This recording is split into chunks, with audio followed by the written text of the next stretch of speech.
you just shouted. Again. Your child is in tears, retreating to their room, and you're standing in the hallway feeling that familiar, heavy weight in your chest. The guilt cycle. You want them to listen. You want them to grow up to be respectful, responsible human beings. But in this moment, all you feel is a disconnect. We've been told for generations that discipline has to hurt to work. That if there isn't a cost, a lost toy, a timeout, or a raised voice, the lesson won't stick. But what if I told you that most of the traditional ways we discipline children are actually making them less likely to behave in the long run? What if the very tools we use to fix their behavior are actually breaking their spirit and shutting down their ability to learn? Today, we are doing a deep dive into the discipline shift.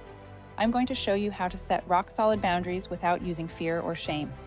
We'll look at the neuroscience of why old-school methods fail, and most importantly, I'm going to give you the practical, step-by-step tools to handle even the toughest defiance while keeping your connection intact.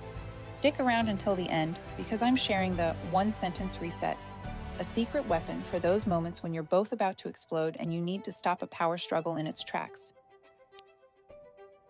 To understand why our discipline often fails, we have to understand what's happening inside your child's brain during a conflict.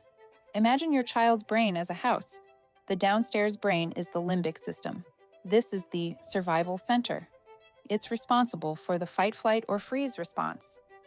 The upstairs brain is the prefrontal cortex, the executive center. This is where logic, empathy, problem-solving, and impulse control live. When a child is disciplined through fear, whether it's shouting, shaming, or isolation, the downstairs brain takes over. The amygdala sounds an alarm. To that child, your anger feels like a threat to their safety. In that state, the upstairs brain literally shuts down. Here's the hard truth. A child in survival mode cannot learn. They aren't thinking about their mistakes.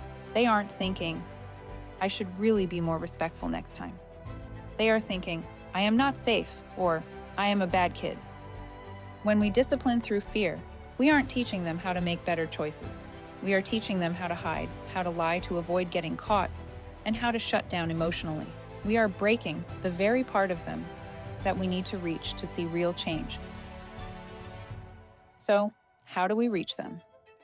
The first pillar of the discipline shift is connection before correction. This sounds soft to some, but it's actually pure biology. You cannot influence someone who doesn't feel connected to you. Think about your own life. Are you more likely to take constructive criticism from a boss who respects you and supports you, or from someone who constantly puts you down? Connection isn't about letting them off the hook. It's about regulating their nervous system so they are actually capable of hearing your instruction. Before you address the behavior, you must address the emotion. This looks like getting down on their level. It looks like a calm, low voice instead of a high, frantic one. It looks like saying, I see you're having a really hard time right now, before you say, we don't throw toys. When you connect first, you open the door to the upstairs brain. You move them out of survival mode and into a state where they can actually process the lesson you're trying to teach. The biggest question parents ask is, if I don't punish them, how will they learn there are consequences? This is where we need to distinguish between punishments and natural consequences. A punishment is an arbitrary penalty designed to cause suffering. For example, taking away a video game because a child hit their sibling. There is no logical link between the screen and the hitting. The child only learns that you are powerful and you can take things they like. This breeds resentment. A natural consequence, however, is a teacher.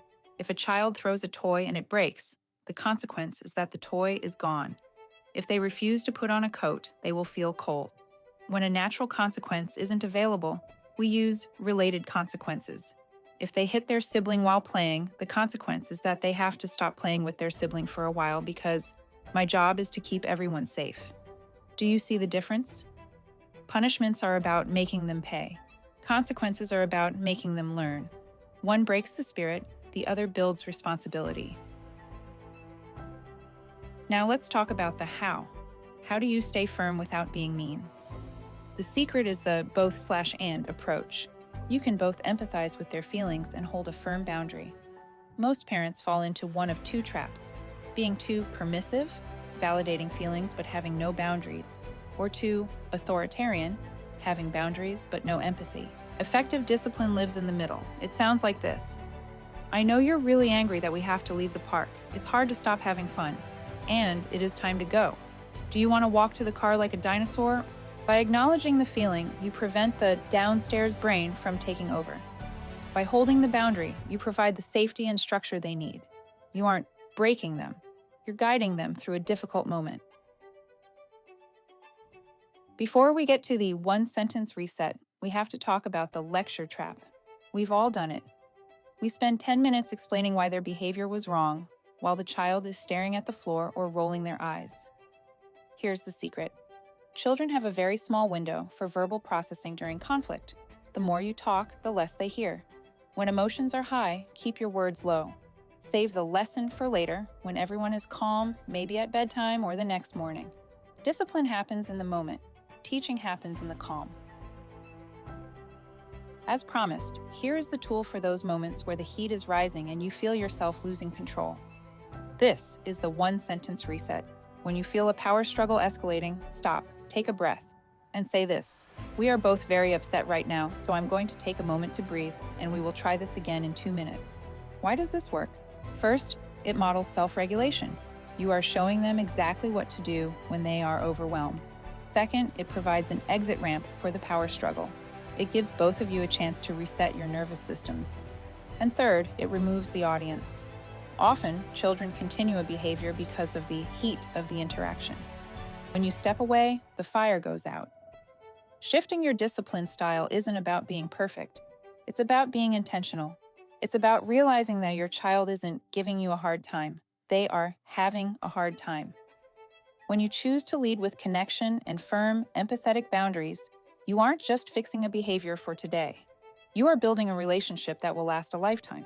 You are teaching them that they are loved even when they struggle. If you found this breakdown helpful, please hit that like button.